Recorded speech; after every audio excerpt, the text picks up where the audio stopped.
Welcome to this free training. In this video, I'll be running through how to scale to $1 million a month as an online retailer. The lens of this video is through LTCM to CAC ratios. So ultimately, all of business can be fundamentally broken down to how do we drive down CAC as low as possible, and how do we drive up our contribution profit per customer as high as possible. And so what I'll be showing in this video is, as an online retailer, the number one best way to drive up first purchase contribution margin, and as a consequence, lifetime contribution margin. And I'll then run through 6 to 7 ways that you can drive down CAC. So by the end of this video, you can have an action item on immediately, how to improve your LTCM to CAC ratio. So we'll be touching on driving down CAC and driving up lifetime profit. In the last 5 years, I've built 3 7-figure e-com brands, helped 300 plus brands scale to 7 and 8 figures, done over a $250,000 deal with Shopify, built a 7-figure e-com agency in the process, and got the commendation for Young Business Leader of the Year to pre-frame the context of where this advice is coming from. Now, how to drive LTCM2 up.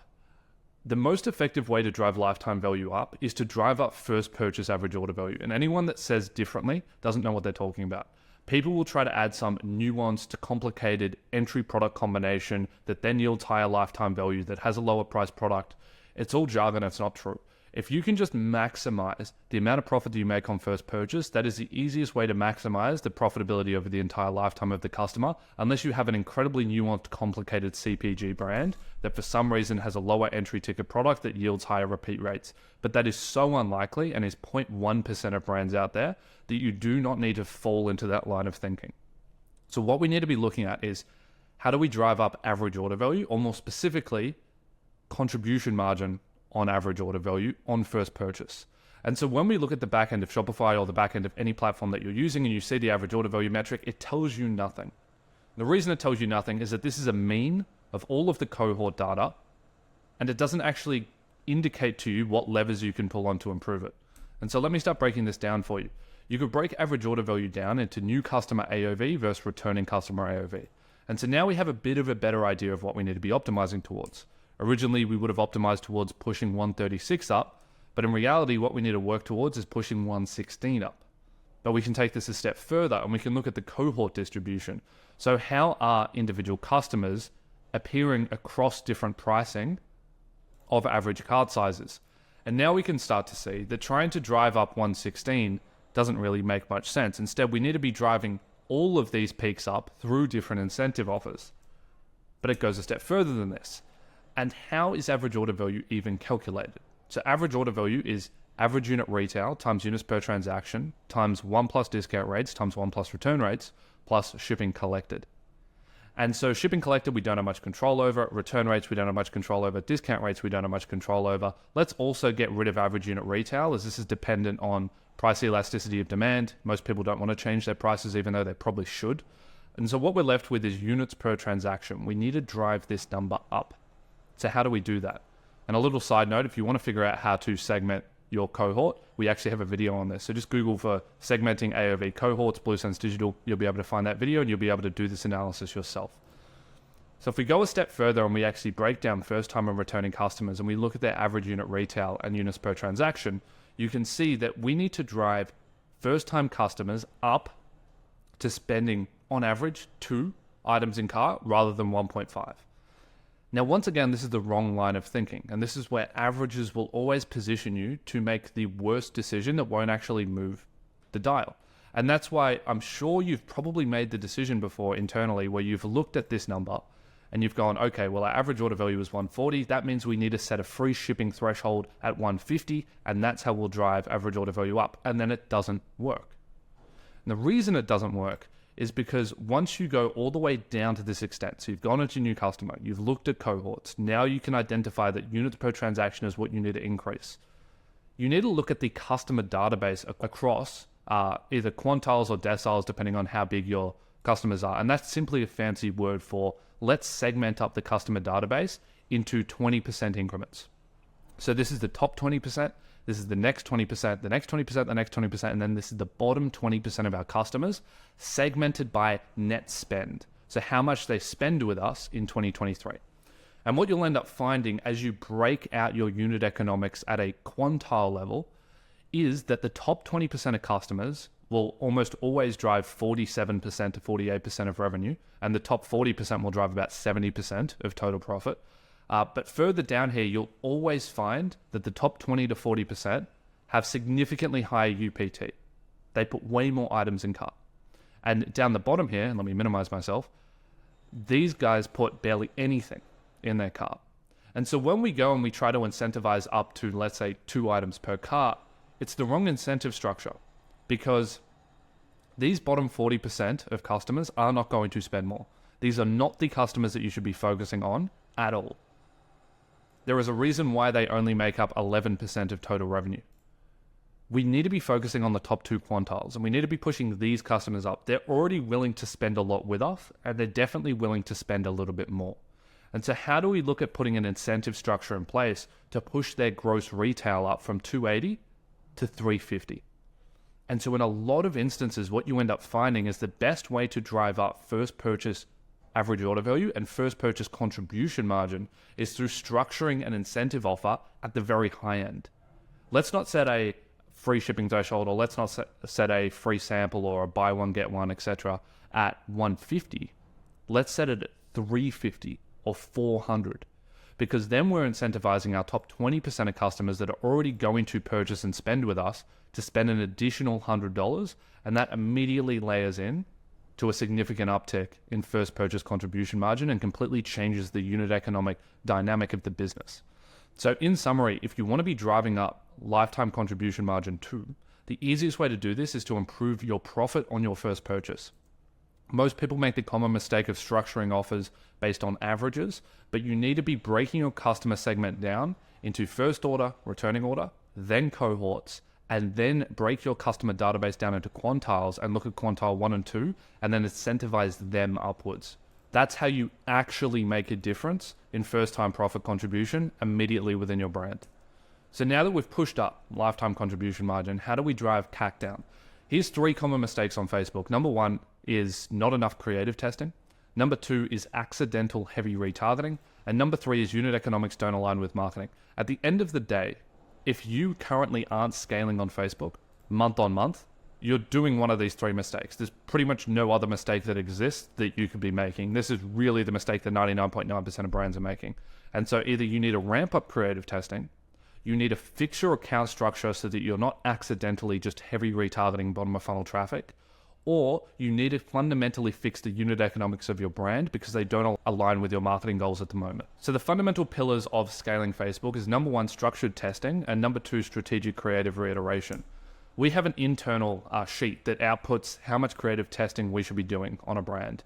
Now, there's a few inputs: allocation of budget to testing, what their blended CAC is, a statistical relevancy factor to whether we deem a creative statistically relevant with the data outputted, and then we just set up the increments for the outputted graph on the right here. And so this gives you a bit of an idea for if you have about a $36 CAC and you want to allocate 25% to testing, this is what your creative testing volume should look like per month at differing spend levels.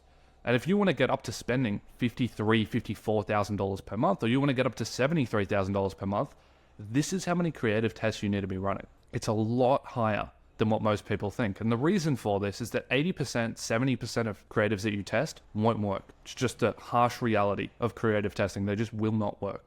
And so you need to test in this volume to be able to have enough winners on a month-on-month basis to sustain the ad spend. In terms of that dedicated testing campaign, this is how we recommend structuring. So having an ABO conversions, having tests at the ad set level, KPI measures in place, goes into an analysis process, which then feeds back into future creative testing. As you find creatives that are working, pulling these out into Advantage Plus scaling campaigns. And if you have really high budgets, I'd recommend putting bid caps on those scaling campaigns. And then the scaling campaign budget will dynamically change day to day, depending on whether Facebook can actually spend to achieve that CPA. And that gives you a really good natural indicator of whether you need to increase or decrease your creative testing volume. Strategic creative reiteration is quite obvious. You need to have a strong understanding of what creatives are performing within the account and then be able to reiterate with that informed information. If you're not able to continue to improve your ability to find winning creatives, then you're going to get stuck at a 90% failure rate or a 95% failure rate on testing new creatives, which is just going to mean that the volume required will be 100 rather than 50. And so making sure that that winner's percentage is as high as possible is also critically important to this entire process, considering that creative is very expensive. And so you want to be ensuring that all of the creative production that you do, that you're trying to maximize how much of it actually works. On Google, the most common mistakes, the 4 common mistakes I see is accidental heavy retargeting, very similar to Facebook. So on Facebook, it's typically Advantage Plus campaigns that are going to heavy retarget. And so you need to put suppression audiences in place. You need to put dedicated retargeting campaigns in place to prevent those cold targeting campaigns from retargeting. Same thing applies on Google with Performance Max. Performance Max will heavily go after the last 20% in your entire funnel. And if you want to scale, you can't just try to scale budgets on the bottom of the funnel. You need to scale in the top traffic that then leads into the Performance Max retargeting. And so once again, you need to put heavy suppression in place, and you need to be structuring your account in a way that doesn't allow scaling to just go into bottom of funnel targeting. Number 2 is hypersegmentation.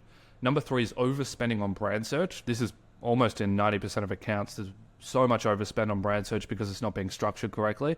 And so a lot of brands can immediately save $3,000 a month overnight through some easy fixes there. And then overspending on search. Search will always underperform shopping for every e-commerce brand. So unless you're spending over $50,000 a month on Google, it does not make sense to be allocating high budgets to search. There's 3 core pillars to scaling Google. Number 1 is consolidation. Number 2 is a testing framework. And number 3 is looking at out-of-platform KPIs. You need to be doing all 3 of these, and you should be able to scale month on month.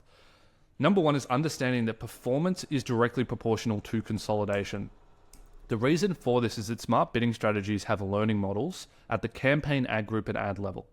And so what this ends up meaning is that if you're running 4 campaigns, one with 50 conversions, one with 30, one with 15, one with 5 over the last 30 days, what ends up happening here is these 4 different campaigns have 4 isolated conversion models, which generally lends itself to the bottom campaign being the worst performer, as it only has 5 conversions in it, so it's going to suffer from small sample size bias, which is that there's going to be a leading indicator within this data set, which is going to skew its targeting towards the wrong audience. And so you will always see better performance by taking these 4 campaigns and consolidating them down into one single campaign, where you now have 100 conversions a month. So your modeling, your customer modeling, is significantly improved. However, the disadvantage here is that you're not going to be able to delineate budget allocation. You're not going to be able to delineate different return on ad spend goals based on contribution margin at a category level. And so you have to sit in the middle. You don't want to hyper segment into 100 different campaigns, but you generally also don't want just one campaign, as you're going to forego some of the budget allocation control that you require to be the most profitable that you can out of your ad account. And so just understanding that anytime you can consolidate, do consolidate. Google pillar number 2 is a testing framework. And the fundamental of this is that Google makes 13 algorithm updates a day. What worked 6 months ago, unfortunately, doesn't work now. It's a very generic statement, but it is true. But marketing principles are always evergreen. So one huge advantage of being an agency is that we oversee 100 plus, and at the moment it's actually 200 plus Google ad accounts. And so every month we run controlled split tests across 10 to 15% of our accounts, and any positive findings are then rolled out across all other accounts. So we fundamentally have the most cutting edge, up-to-date SOPs for e-commerce Google ad accounts because of how much data we have access to. And that's ultimately what you should be paying for with an agency, is their access to large data sets that they can then take and then apply into your account to keep you on the best SOPs. If you want these SOPs, reach out to us and we can provide them to you in a growth evaluation. Google pillar number 3 is out-of-platform KPIs. If you're using in-platform return on ad spend as a measure of success, you're guaranteed driving losses to the P&L. And the reason for this is that Google claims everything, especially Performance Max. If you look at any kind of third-party attribution software and you look at where Performance Max click attribution sits within the customer journey, it's always at the end. Always. And so Performance Max is just going after all of your high-intent traffic and then claiming it right before they're about to purchase. And so if you're trying to scale these campaigns based on in-platform return on ad spend numbers, it won't reflect into actual new customer revenue on the back end of the store. And so you need to shift your KPIs that you're using to measure performance when you're doing incrementality testing within the platform. And so instead of looking at ROAS, you need to either be looking at new customer ROAS in a third-party tool or indexing towards MER or acquisition MER. If you're looking at CPA in platform, you need to reevaluate towards either new customer CPA or towards CAC. And then that way you can do incrementality testing where you can double budgets on Google and then see the incremental uptick in revenue and what that is associated to an acquisition MER. If you want a personalized growth evaluation on your current strategy, we will provide you with all of the training as to how you can scale your accounts over the next few months, then scroll down and book in a call so we can get started. Otherwise, I hope you found this free training valuable.